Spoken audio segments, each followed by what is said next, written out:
पांचाला। आपका बहुत बहुत स्वागत है हमारे चैनल पे। अगर आप इस चैनल पे नए हैं, डोंट फॉरगेट टू सब्सक्राइब ताकि आपसे कोई भी फ्यूचर में आने वाली वीडियो ना छूटे। चलिए चलते हैं आज की टॉपिक की तरफ। आज का टॉपिक बहुत इंटरेस्टिंग है। आज मैं आपके लिए कोई म्यूचुअल फंड नहीं लाई हूँ, बल्कि आज मैं आपके लिए बजट के हाईलाइट्स यानी कि जो भी इम्पोर्टेंट अनाउंसमेंट्स हमारे फाइनेंस मिनिस्टर या वित्त मंत्री ने की है उनके बारे में सारी डिस्कशन आज हम इस वीडियो में करने वाले हैं। तो चलिए चलते हैं एक एक करके सारे इम्पॉर्टेंट पॉइंट्स जो हैं या जो भी इम्पॉर्टेंट अनाउंसमेंट्स आई हैं उन सबको हम एक एक करके डिस्कस कर लेते हैं। ओके, सो सबसे इम्पॉर्टेंट जो डिस्कशन रहने वाली है वो एक सिंगल मोस्ट इम्पॉर्टेंट पॉइंट पे रहने वाली है, लेकिन हम बाकी बातें भी अच्छे से डिस्कस कर लेंगे इस वीडियो में। ओके, सबसे इम्पॉर्टेंट चीज़ जो मेरे लिए और आपके लिए बहुत इम्पॉर्टेंट है वो है long term capital gain. So long term capital gain जो है वो बढ़ के कितना हो गया है। पहले हमारी कंट्री में लॉन्ग टर्म कैपिटल गेन 10% था ऑन शेयर्स, लेकिन अब वो बढ़ के 12.5% हो गया। ये मैं लिख देती हूँ, 10% से बढ़ के अब वो 12.5% तक हो गया है। ओके, इससे भी एक और इम्पॉर्टेंट रिलेटेड बात है कि पहले जब भी आप long term capital gain realise करते थे तो आपको एक एग्जेम्पशन मिलती थी। एग्जेम्पशन कितने की मिलती थी? 1 लाख रुपए की। अब वो बढ़ के 1.25 लाख हो गई है, यानी कि 25,000 रुपये और लिमिट जो है वो इंक्रीज़ हो चुकी है। सो अगर आप कभी भी अपने शेयर्स बुक करेंगे या long term capital gain realise करेंगे तो उस टाइम आपको 1.25 लाख एग्जेम्प्ट हो जाएगा। बाकी बचा हुआ पोर्शन जो है वो अब 10% से नहीं बल्कि 12.5% यानी कि 12.5% से जो है वो टैक्स होने वाला है। इसके बाद एक और इम्पॉर्टेंट इंफॉर्मेशन, एक और इम्पॉर्टेंट पॉइंट वो है शॉर्ट टर्म कैपिटल गेन।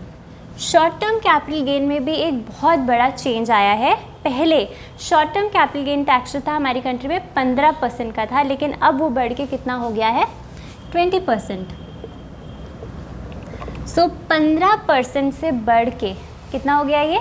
20%। सो काफ़ी बड़ा चेंज आपको यहाँ पे दिखने मिल रहा है। ओके, इसके अलावा भी बहुत सारे चेंजेस आए हैं, जैसे कि एसटीटी आप जानते होंगे। अगर आप स्टॉक्स में ट्रेड करते हैं या इन्वेस्ट करते हैं, आपको हमेशा ख़रीदने बेचने पे एसटीटी देना पड़ता है। सो वो भी अब बढ़ चुका है एफएनओ कैटेगरी के अंदर। ओके, अब before discussing any other change, वैसे तो बहुत सारी अनाउंसमेंट्स हैं, बहुत सारी डिटेल्स हैं, हम एक एक करके सब डिस्कस करेंगे, मगर उससे भी ज़रूरी ये है जानना कि ये न्यूज़ कैसी है, हमारे लिए कैसी साबित हो सकती है इन द फ्यूचर। अब अगर हम आज की मार्केट की बात करें, जैसे ही बजट डिस्कस हो रहा था, जैसे ही हमारी फाइनेंस मिनिस्टर ने ये न्यूज़ हमारे सामने रखी कि long term capital gain tax बढ़ गया है, short term capital gain tax बढ़ गया है, तो आपको देखना चाहिए था मार्केट ने एक बहुत बड़ी डुबकी लगाई। सो इसका मतलब ये हो कि अगर आपने आज के दिन ट्रेड लिया होगा वो भी एफएनओ के अंदर, तो आपका पैसा जो है कॉल साइड पे अगर आपने लिया होगा तो मार्केट टैंक करी, आपका पैसा जो है वो ज़ीरो हो गया होगा। वैसे ही अगर कोई पुट में बैठा होगा, यानी कि वो सोच रहा होगा अरे ये तो बहुत नेगेटिव न्यूज़ है, मार्केट बहुत ज़्यादा गिर जाएगी, तो तब भी उसका उल्टा हुआ, एकदम वी शेप रिकवरी हुई और मार्केट वहीं पे आ गई जहाँ पे पहले थी, या काफ़ी शानदार रिकवरी आपको देखने मार्केट में मिली। इसका मतलब क्या है? जब भी ऐसे दिन आते हैं तो हमें क्या करना चाहिए?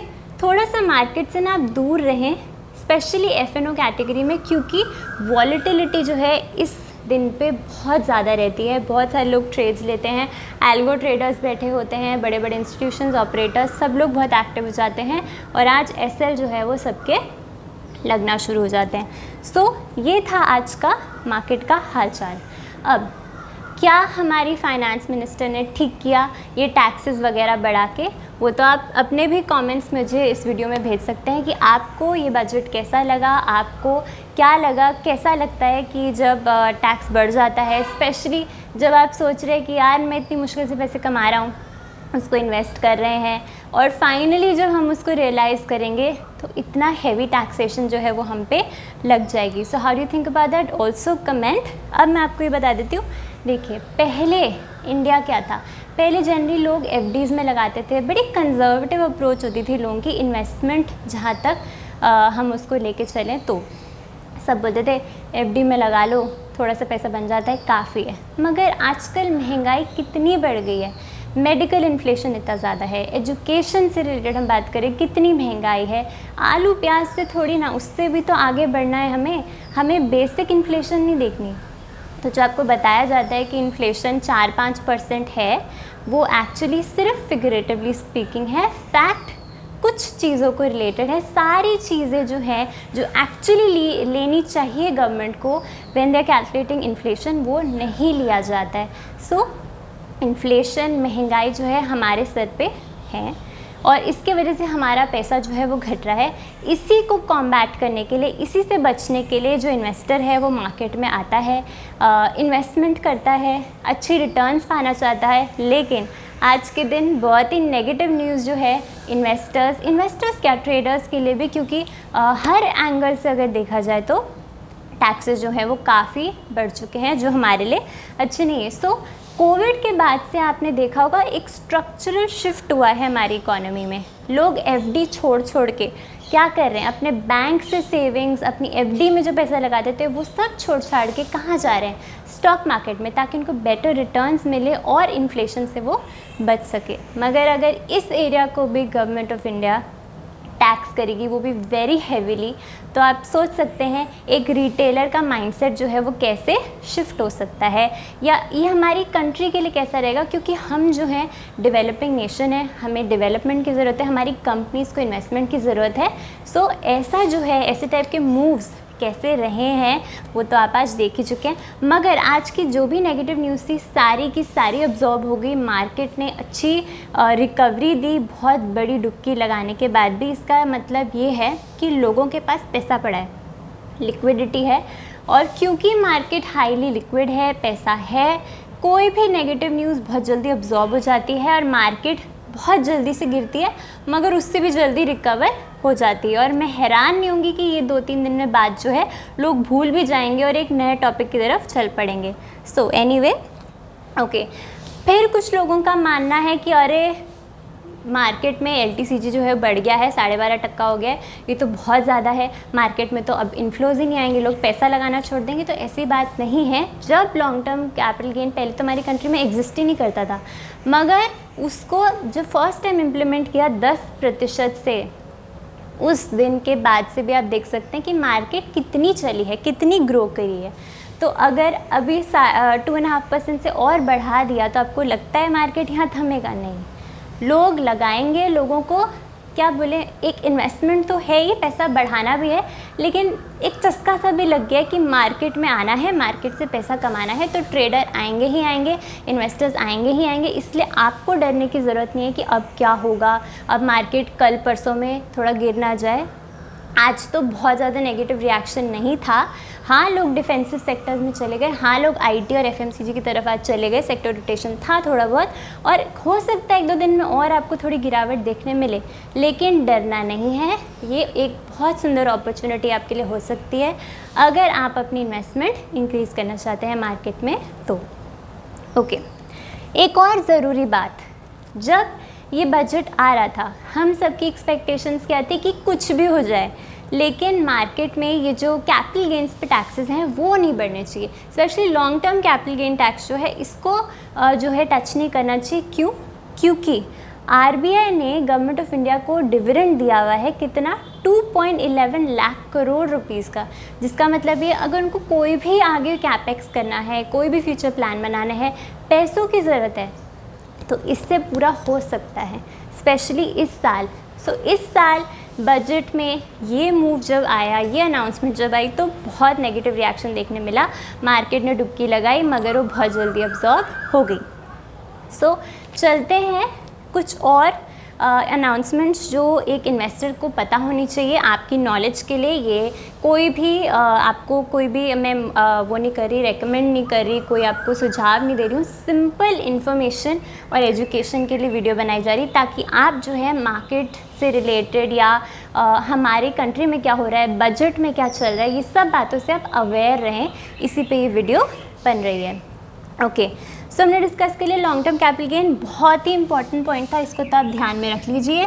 शॉर्ट टर्म कैपिटल गेन भी हमने बता दिया है, ये भी बढ़ चुका है। ओके, एक और चीज़, एंजल टैक्स ये अबॉलिश हो चुका है। ये किस पे पहले लगता था? स्टार्टअप्स पे लगता था, वेंचर कैपिटल इकोसिस्टम्स पे लगता था, अब ये अबॉलिश हो गया है। सो अगेन वैसे नॉर्मल इन्वेस्टर को इससे ज़्यादा लेना देना नहीं, पर ये भी एक इम्पॉर्टेंट चीज़ है जो हमें पता होनी चाहिए। अगेन एक बहुत इम्पॉर्टेंट चीज़ जो हुई आज के बाज़ार में, आज के बजट में, जो कि कस्टम ड्यूटी से रिलेटेड है। कस्टम ड्यूटी जो है वो गोल्ड, सिल्वर, प्लैटिनम पे घट चुकी है। पहले 15% लगती थी, अब सिर्फ और सिर्फ 6% लग रही है। सो ये बहुत ही पॉजिटिव मूव है, लेकिन किसके लिए? गोल्ड के लिए। अगर आप गोल्ड में निवेश करते हैं, गोल्ड खरीदते हैं, तो आगे जाके गोल्ड की डिमांड जो है इस करके बढ़ सकती है, क्योंकि प्राइसेस जो है फ्यूचर में आपको कम होते देखने मिलेगी। इसके वजह से टाइटन का शेयर जो है वो 6% आज चला है। सो यू कैन इमेजिन कि मार्केट जब अच्छा नहीं कर रही थी तो टाइटन एक लौता शेयर था जो बहुत अच्छा परफॉर्म कर रहा था, क्योंकि उसके लिए बहुत अच्छी पॉजिटिव न्यूज़ है। ओके, अच्छा जी, स्टैंडर्ड डिडक्शन। स्टैंडर्ड डिडक्शन आपको पता ही है। स्टैंडर्ड डिडक्शन जो होता है जब भी आप ITR फाइल करते हैं, आपको पता होगा। सो ये सैलरीड एम्प्लॉयज़ के लिए 50,000 से बढ़ के 75,000 हो गया है। यानी कि आपका स्टैंडर्ड डिडक्शन जो है वो आपको अच्छी डिडक्शन आपकी बढ़ चुकी है इस एरिया के अंदर। डिफेंस की अगर हम बात करें तो डिफेंस बजट में कोई भी चेंज नहीं है। जो भी इंटरिम बजट में डिस्कशन हुई थी बस वही बजट उतना ही है, उससे ज़्यादा बढ़ाया नहीं है। रेलवेज़ के ऊपर बात नहीं हुई। और उसके बाद अगर हम बात करें कॉर्पोरेट टैक्स पे, सो कॉर्पोरेट टैक्स जो है वो 40% से घटा के 35% कर दिया है, जो कि एक अच्छी बात है, क्योंकि गवर्नमेंट चाहती है इंडिया में जो फॉरेन डायरेक्ट इन्वेस्टमेंट्स हैं, फॉरेन इन्वेस्टर्स जो हैं वो आएँ और इंडिया में निवेश करें। So for them it's good and for us it's also good. Okay, इसके बाद मैं आपको न्यू टैक्स रेट्स बता दूं कि अब की बार जो नेक्स्ट फाइनेंशियल ईयर से आपको न्यू टैक्स रिजीम जो होगी उसमें आपके स्लैब रेट्स क्या रहने वाले हैं। तो उसको एक बार डिस्कस कर लेते हैं।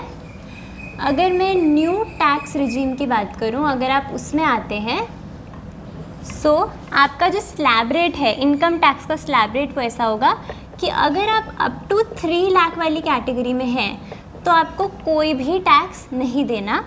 अगर आप 3 लाख से 7 लाख के बीच में आते हैं तो आपको 5% देना पड़ेगा। 7 से लेके 10 लाख के बीच में अगर आप आते हैं तो आपके ऊपर 10% का इनकम टैक्स लगेगा। अगर आप 10 से 12 लाख के बीच में आते हैं तो आपको 15% का टैक्स देना पड़ेगा। और अगर आप 12 से 15 की कैटेगरी में आते हैं तो आपको 20% का इनकम टैक्स देना पड़ेगा। एंड 15 लाख प्लस आपके ऊपर 30% का इनकम टैक्स लगेगा। इसका मतलब according to the new slab rates, according to the changes, एक सैलरीड एम्प्लॉय जो है वो 17,500, यानी कि अगर यहाँ मैं लिख दूँ सैलरीड एम्प्लॉय जो है उसको कितना फ़ायदा होगा? एडिशनल 17,500 रुपीज़ का फ़ायदा हो सकता है, यानी वो इतना टैक्स जो है वो बचा सकता है अगले साल से। सो यही कुछ इम्पॉर्टेंट बातें थी जो आपको पता होनी चाहिए। वैसे तो बजट बहुत ही डिटेल था, ग्रीन एनर्जी पे बात हुई है, बहुत सारे अदर सेक्टर्स एंड एग्रीकल्चर वगैरह हर एरिया पे बात हुई है। अगर आप और भी बजट के बारे में जानना चाहते हैं, एकदम डिटेल्ड वीडियो देखना चाहते हैं, तो आप कमेंट कर सकते हैं that you want to see a detailed video on the topic. मगर जो भी ज़रूरी बातें थी, मैं समझती हूँ सबसे ज़रूरी बातें, क्योंकि मैं जिन टॉपिक्स को डिस्कस करती हूँ वो जनरली स्टॉक मार्केट से रिलेटेड होता है। सो उनसे रिलेटेड बातें मैंने आपसे कर ली हैं। जो भी इम्पॉर्टेंट चीज़ें थी जो आपको पता होनी चाहिए कि आज के बजट में क्या इंपॉर्टेंट अनाउंसमेंट्स हुई, क्या इंपॉर्टेंट हाइलाइट्स थे, वो सारी मैंने कवर करने की कोशिश की है। अगर कुछ छूट भी गया है तो भी इसके ऊपर मैं एक और डिटेल वीडियो बनाने की पूरी कोशिश करूँगी, बट आपको कमेंट करना पड़ेगा जिससे मुझे पता चल जाए कि और लोग इसको और डिटेल में जानना चाहते हैं। मगर अभी तक के लिए इतना ही। I hope you enjoyed the video, I hope you liked it, और ऐसी ही वीडियोज़ मैं आपके लिए लाते रहूँगी। तब तक के लिए thank you for watching. Bye.